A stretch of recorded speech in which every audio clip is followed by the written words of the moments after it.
السلام عليكم ورحمة الله وبركاته. أهلا بكم في قناة أفكار وإبداعات على قد الإيد. النهاردة يا أصحابي هنتعلم مع بعض إزاي نعمل وردة بطريقة سهلة جدا. تقدر تستخدميها في حاجات كتير.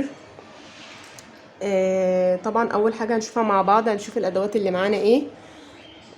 أنا معايا هنا قطعة فوم مقاس 5 في 5، تمام، والولاعة ودباسة، تمام.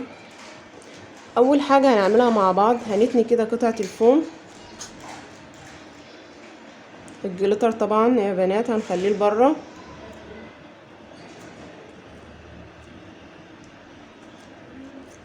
كده، نحاول ان احنا نظبطها. بعد كده هنجيب الدباسه ونيجي من على الطرف ونقوم عاملين دبوس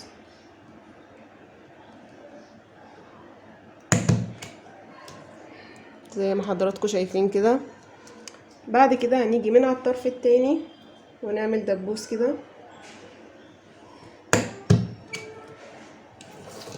تمام. بعد كده هنتني التانية العكس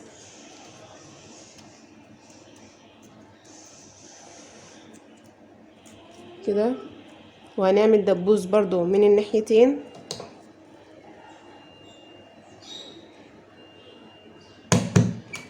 تمام.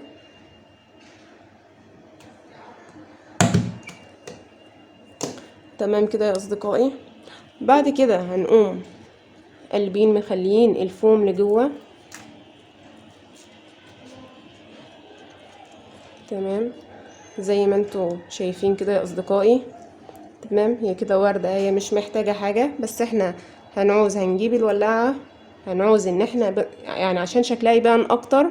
هنتني التانية دي شوية بتاعة طرف الوردة، بنجيب الولاعة كده من تحت، بنسخن حاجة بسيطة كده اهو، هنمشي على 4 طروف بنفس الطريقة اهو.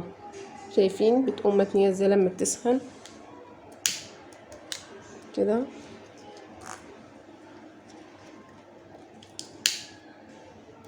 كده شكلها بيبان اكتر.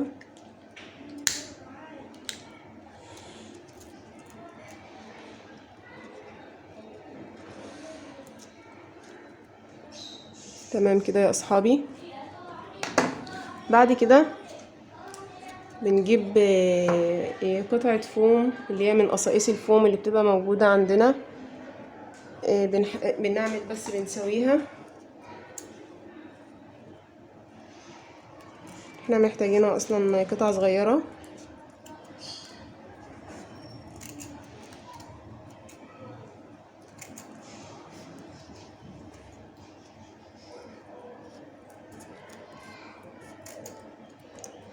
هنشرشرها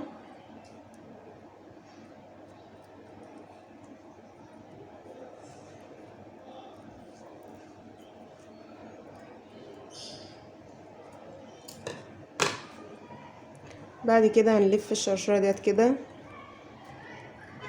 كده.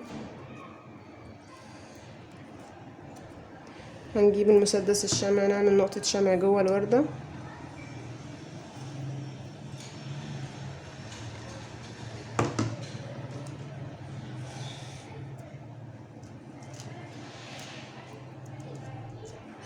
شايفين يا اصحابي؟ شايفين بقت جميلة ازاي وظاهرة ازاي؟